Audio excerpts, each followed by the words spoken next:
काठमांडू महानगर के मेयर बालेंद्र शाह ने कहा कि काठमांडू महानगर को अच्छे से संभालेंगे और विभिन्न कार्यों में कार्यशैली की शुरुआत की, लेकिन अब उनके द्वारा शुरू किए गए ज्यादातर काम सुप्त अवस्था में हैं। शुरुआत में उनकी आलोचना हुई, अब ऐसा लगता है कि वह धीरे धीरे उस काम से पीछे हट रहे हैं जो उन्होंने पहले कार्रवाई में किया था। शुरुआती दौर में महानगरीय सुधार के विभिन्न एजेंडों के साथ कदम उठाने वाले मेयर बालेन को अपने अपरिपक्व कार्यों के कारण पीछे हटना पड़ा है। आरोप लगाया जा रहा है कि मेयर बालेन ने बाहर की आवाजें इकट्ठा करने के लिए सोशल मीडिया का बखूबी इस्तेमाल किया है, लेकिन असल में वह महानगर में सुशासन कायम किए बिना सिर्फ अपनी खानापूर्ति कर रहे हैं।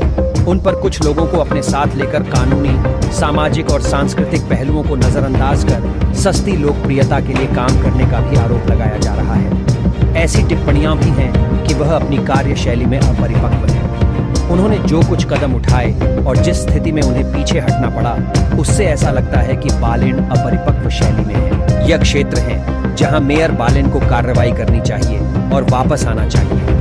नाशवान और न खराब होने वाले कचरे को अलग अलग न करने के लिए अधिसूचना जारी। हालांकि अधिसूचना के 1 साल बाद भी इसे लागू नहीं किया जा सका है। तुकुचा नदी की सुरक्षा के लिए खुदाई के लिए डोजर का उपयोग, हालांकि कोर्ट ने इसे यह कहते हुए रोक दिया था कि यह पर्याप्त नहीं है।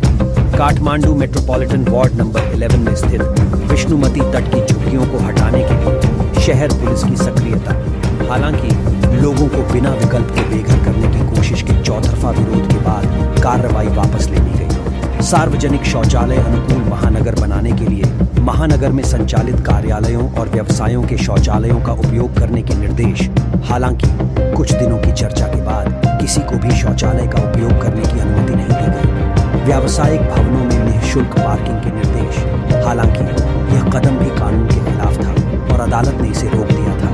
थापथली स्थित नार्विक अस्पताल में डोजर लगाने के कदम, हालांकि यह कदम भी कानून के खिलाफ है। भ्रतकुमारी गलित धारा संचालित आश्रम भटकाउन डोजर प्रयोग, हालांकि उचित प्रबंधन काम नहीं करता है। बैलेन के कदम पर भी कोर्ट ने रोक लगा दी। बुनियादी ढांचे के विशेषज्ञों का कहना है कि नाम सहार क्षेत्र में अवैध संरचनाओं के विध्वंस से लेकर सार्वजनिक भूमि की सुरक्षा और सिसडोल में देखे गए अपशिष्ट प्रबंधन पर बालेन बिना पूर्व तैयारी के काम कर रहे हैं। काठमांडू में कोई व्यवस्थित और वैज्ञानिक शहरीकरण नहीं है।